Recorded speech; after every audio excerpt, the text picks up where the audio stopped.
Class. అసలు ఈ తాతగారు ఎక్కడి నుండి వచ్చారు? నికోలాస్ ఈయన పేరు. వీళ్ళ నాన్నగారు చాలా ధనవంతుడు. చిన్నప్పుడు వాళ్ళు చనిపోయారు. ఇతను ఎదిగిన తర్వాత దేవుని సేవకుడుగా, ఒక బిషప్ గా, సంఘాలకు ఒక అధినేతగా ఆ రోజుల్లో ఆ ప్రాంతాల్లో ఉండేవాడు. మరి ఇతనుకున్న రిచ్నెస్, బోల్డ్ డబ్బు ఉండేది. దీన్ని ఏం చేసేవాడంటే పిల్లలందరికీ గిఫ్ట్లు ఇవ్వడానికి వాడాడు. క్రిస్మస్ టైంలో పిల్లలు ప్రార్థన చేస్తుంటే అక్కడ రాసి పెట్టమనేవాడు. నాన్న మీకు ఏం కావాలో ప్రేయర్ చేసి నాకు పలాంటి కావాలి జీసస్ అని రాసి అక్కడ పెట్టమనేవాడు.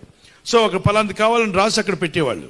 ఇతను అవన్నీ జాగ్రత్తగా తీసుకుని కలెక్ట్ చేసే వాళ్ళ పేర్ల ప్రకారంగా. ఇతని దగ్గర చాలా డబ్బు ఉంది కాబట్టి వ్యర్థం చేయకుండా తన ధనాన్ని దేవుని సేవకు, పసిబిడ్డలకు వాడాలని, వాళ్ళ విశ్వాసాన్ని పెంచడానికి ఆ స్లిప్స్ తీసుకువెళ్ళి ఆయన రాత్రికి రాత్రి కొని దగ్గర పెట్టుకొని వాటిని రెండో రోజు తీసుకొచ్చి అక్కడ పెట్టేవాడు. వాళ్ళ స్లిప్తో పాటు అవి అక్కడ ఉండేవి. పిల్లలు ప్రార్థన చేసాం నిన్న, మాకు దేవుడు జవాబిస్తాడని మళ్ళీ చర్చికి వెళ్ళి చూస్తే చర్చి దగ్గర ఎగ్జాక్ట్గా వాడు ఏం ప్రార్థన చేశాడో అదే గిఫ్ట్ అక్కడ ఉండేది.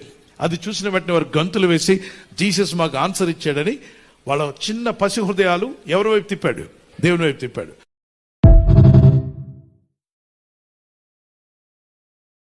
Download ShareChat.